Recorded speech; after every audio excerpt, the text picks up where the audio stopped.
그런 측면에서 뭐 일주일 그런 얘기를 하신 거지. 자, 일주일 내에 뭐 도시계 심의위원회 소집도 안 됐는데 뭘 풀어줍니까? 저는 네. 원칙적으로 보면은 네. 강남 강북으로 나눴을 때 네. 강남은 1호가 될 수 없다고 봅니다. 아. 강남이 1호가 되면은 네.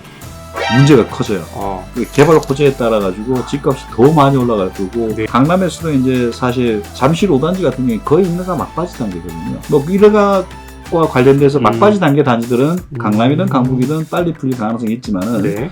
기왕이면 강남보다는 강북이 훨씬 빨라야 되는 게 아니냐. 기존 시장님하고 좀 차별화 좀 주고 뭐 해야 될 거는 뭔가 하면은 네. 이런 공급이 어떤 효과를 가져올 것이다를 시민들한테 계속 설득을 해야 돼요. 네, 안녕하세요. 주부의 세계 노예철입니다. 지난 7일 치러진 서울시장 보궐선거에서 오세훈 시장이 압승을 거뒀습니다. 특히 오세훈 서울시장 같은 경우에는 정부의 정책 기조와는 다르게 민간 재건축 재개발 완화를 공약으로 내걸면서 시장의 변화를 예고했습니다. 그래서 오늘은 건국대학교 심교원 교수님을 모시고 오세훈 서울시장이 가장 우선적으로 추진할 만한 공약은 무엇인지, 또 앞으로 부동산 시장의 움직임은 어떻게 변화할지 한번 얘기를 나눠보는 시간을 갖겠습니다. 교수님 안녕하세요. 예, 반갑습니다. 네, 반갑습니다. 이제 지난 7일 치러진 이제 서울시장 선거, 이제 교수님께서도 결과를 보셨을 텐데, 예. 오세훈 서울시장이 서울 25개 자치구에서 모두 승리를 했잖아요. 예. 이번 좀 선거 좀 어떻게 보셨는지, 이렇게 압승을 거둘 수 있었던 요인이라고 하면 좀 어떤 게 있을지. 저는 이번 선거가 공약에 의한 선거다라는 느낌보다는 네. 뭐 우연에 의한 선거가 아니냐. 올 초 같은 경우에도 뭐 오히려 여당이 이긴다 이런 얘기가 있다가 LH 사태가 한번 터졌습니다. 네. 그때부터 이제 확 바뀌기 시작했죠. 그리고 그 다음에 또 하나는 공시가격 폭등이라는 사건이 있었습니다. 네. 그러니까 서울 시민들 같은 경우에 특히 공시가격에 따른 어떤 재산상의 부담이 늘어나는 상황인데 이런 것들이 맞물려가지고 네. 시장이 이렇게 압승한 게 아니냐.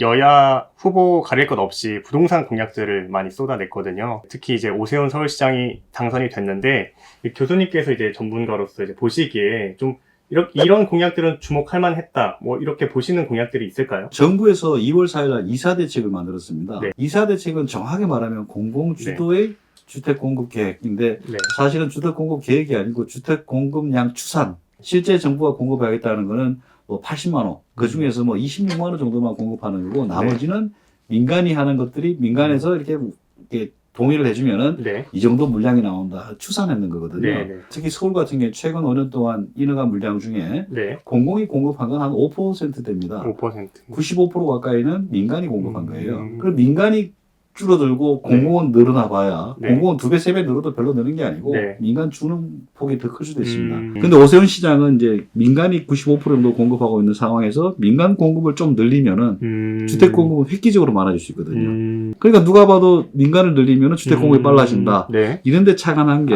기존의 정부 대책하고의 대비되는 측면이 있으면서 네. 공공주도 쪽에 있는 것들을 민간 주도로 해서 네. 가겠다. 그런 것들이 좀 더 어필하지 않았냐. 뭐 그런 생각이 듭니다. 제 오세훈 서울시장이 이제 후보자 시절에 예. 내가 당선이 되면 일주일 안에 규제를 풀겠다. 예. 이렇게 얘기를 했잖아요. 뭐 실제로 이렇게 일주일 안에 규제를 풀겠다. 이게 좀 뭐 실천 가능한가요? 그리고 뭐 할 만한 게 있을까요? 뭐 규제를 푼다는 게 여러 가지 의미가 있습니다. 시장에는 잘 안 알려졌는데 공공기여와 관련된 부분도 있습니다. 공공기여. 공공기여는 뭔가 하면 재개발, 재건축을 하게 되면은 네. 개발 부담금을 뜯어가거든요. 네.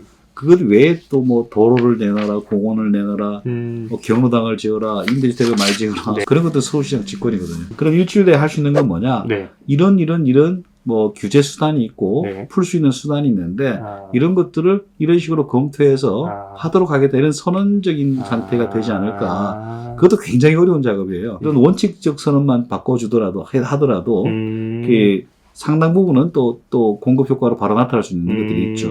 그런 측면에서 뭐 일주일 그런 얘기를 하신 거지. 자, 일주일 내에 뭐 도시계 심의위원회 소집도 안 됐는데 뭘 풀어줍니까? 그렇죠. 이제 그런 측면에서 그런 말을 했다라고 해석하는 게 나을 것 같아요. 이제 교수님께서 말씀하셨지만 되게 많은 공약들을 제시했습니다. 이제 뭐 용적률 완화라든지 35층 규제 완화라든지 안전 진단 등등등 이제 예. 많은 얘기를 했는데, 글쎄 이게 서울시장으로서 이 권한으로서 다 실천할 수 있는 공약들이 많나요? 뭐 상당히 많죠. 상당히 많은 것 중에 하나가 층수 규제가 있습니다. 층수 규제. 35층 규제라는 게 있는데 참 네. 이게 세계적으로 찾아보기 어려운 거예요. 네. 부동산에서 가장 기본은 로케이션. 네. 입지마다 다 달라야 되는데 뭐 한강에 짓는 아파트, 네. 저기 뭐 다른 데 짓는 뭐 수유리에 짓는 아파트, 네. 금천구에 짓는 아파트 이런 것들이 다 똑같은 35층이라는 거는 누가 봐도 좀 넌센스에 가까운 규제예요.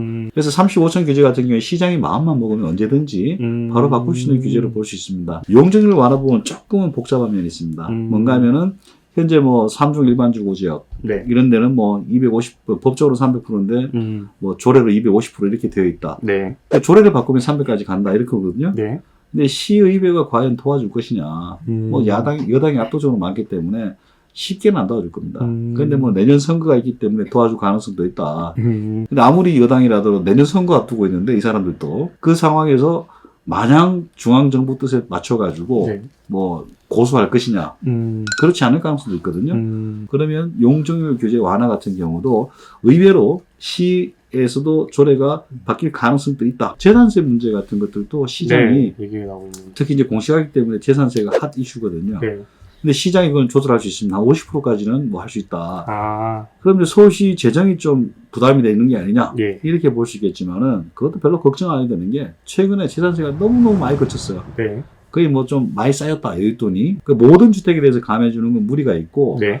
뭐 갑자기 뭐 올라가서 기초수급 탈락이 된다라든가 아니면 60여 가지 그 세금 관련돼 있잖아요. 네. 그런 것들을 좀 낮춰주기 위해서 네. 공시가격을 늦추든가 아니면은 뭐 재산세가 가면 네. 이런 것들은 좀 할 수가 있죠.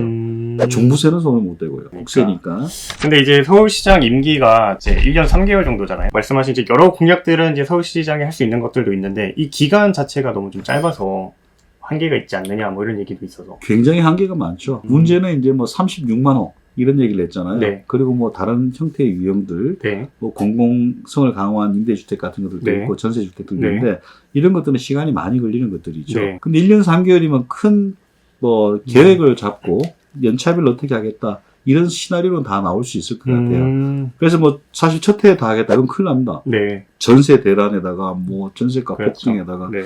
난장판이 될 거예요. 네. 그래서 그것들을 순서를 잡고 만들어 가야 된다. 네. 또 하나는 이제 기존의 의사결정 구조, 공무원이 정리하고 도시계획위원회에서 심의하고 이런 시스템으로 과연 이런 빨리 그리고 급박한 것들을 처리할 수 있겠는가. 네. 그러면 아마 위원회 제도 같은 것들을 활용하면은 네. 특혜 시비도 없앨 수 있고 지역마다 좀 다른 특화된 것들을 할 수 있거든요. 하여튼 그런 의사결정 체계를 바꾸는 것하고 원칙을 수립하는 거. 그 정도만 하더라도 뭐 상당한 기간이 지나갈 것 같고요. 그러고 나서 그 다음에는 이제 본격적인 뭐 단계별로 착수를 하게 되겠죠. 네. 그 시장 당선 이후에를 보면은 이제 서울 주요 단지들, 특히 이제 그동안 재건축이 잘 안 됐던 단지들에서 좀 기대감이 있잖아요. 오세훈 시장표 1호 재건축 단지? 뭐 이런 게 좀 어떤 게 단지가 유력해 보이세요? 저는 네. 원칙적으로 보면은 네. 강남, 강북으로 나눴을 때 네. 강남은 1호가 될 수 없다고 봅니다. 아. 강남이 1호가 되면은 네. 문제가 커져요. 그 개발 호재에 따라 가지고 집값이 더 많이 올라갈 거고 네. 그래도 강북 사람들은 어이구 또 강남을 그렇게 해줘? 뭐 이렇게 네. 생각할 수도 있고 그리고 또 강북표가 사실 여당표에 가깝잖아요. 네. 강남은 뭐 야당에 가깝다라고 보면은 그럼 강북 입장에서는 또 더 소외감을 느낄 수도 있고 네. 근데 이런 건 있어요. 강남에서도 이제 사실 잠실 5단지 같은 경우에 거의 인허가 막바지 단계거든요. 인허가 막바지 단계는 네. 또 빨리 풀어줘야 될 필요성이 있잖아요. 뭐 인허가 과 관련돼서 막바지 단계 단지들은 강남이든 강북이든 빨리 풀릴 가능성이 있지만은 네. 기왕이면 강남보다는 강북이 훨씬 빨라야 되는 게 아니냐. 그러니까 음마아파트 경우는 이제 2017년인가요? 그때 네. 이제 45층으로 그 재건축 계획을 냈다가 지금 계속 보류가 돼 와서 네. 사실 이번에 층수 규제 완화를 공약을 내걸면서 또 이제 그때 보류됐던 계획이 실현이 되는 거 아니냐 뭐 그렇죠. 얘기가 되는데 그 가능성은 뭐 가능성은 상당히 높아진 건데 네. 문제는 35층을 없애겠다고만 했지 45층인지 50층인지 100층인지는 아무도 네. 모릅니다. 아. 그리고 음아파트는 45층이 맞는 건지 60층이 맞는 건지 네. 그걸 어떻게 정하겠어요? 자, 강남구는 45층, 뭐 예를 들어서 강북구는 네. 42층. 이거 정하는 것도 굉장히 어렵습니다. 네. 그 말은 이제 네. 몇 층이 맞을 것인가, 네. 어떤 경우에 뭐가 맞을 것인가에 대한 그런 원칙과 프로세스를 만들어야 된다는 거예요. 네. 그런 원칙을 만드는 것도 상당히 어려운 작업이고 당장 풀린다라고 보기는 그렇죠. 쉽지 않을 겁니다. 정부의 이제 주택 공급 정책과 관련해서 얘기를 해볼 텐데요. 서울시장 선거 결과가 이제 또 부동산 정책 정부의 부동산 공급 정책에서 또 어떤 영향을 미칠지 교수님께서 보시기에는 어떻게 보세요?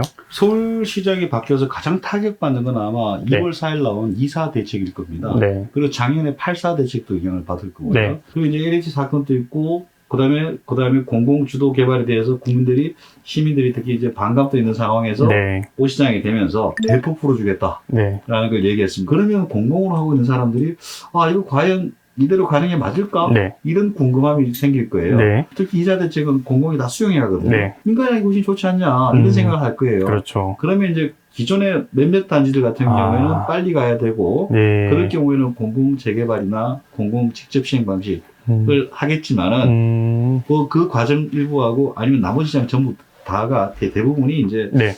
민간 쪽으로 갈 가능성이 높다. 네. 그렇게 보이죠. 저는 오 시장이 그냥 뭐 막대한 개발 이익을 개인이 가져가게 네. 그런 식으로 하지는 않을 것 같아요. 네. 그래서 공공성 기여라는 측면에서 소형 평형, 뭐 임대주택, 청년주택 네. 이런 것들도 이제 아마 요구를 할 겁니다. 네. 규제를 완화하는 대신에. 그럼 전반적으로 봤을 때 2월 4일 대책, 뭐 작년에 나온 8사 대책, 중앙정부 주도 대책의 공급 증가 효과하고 네.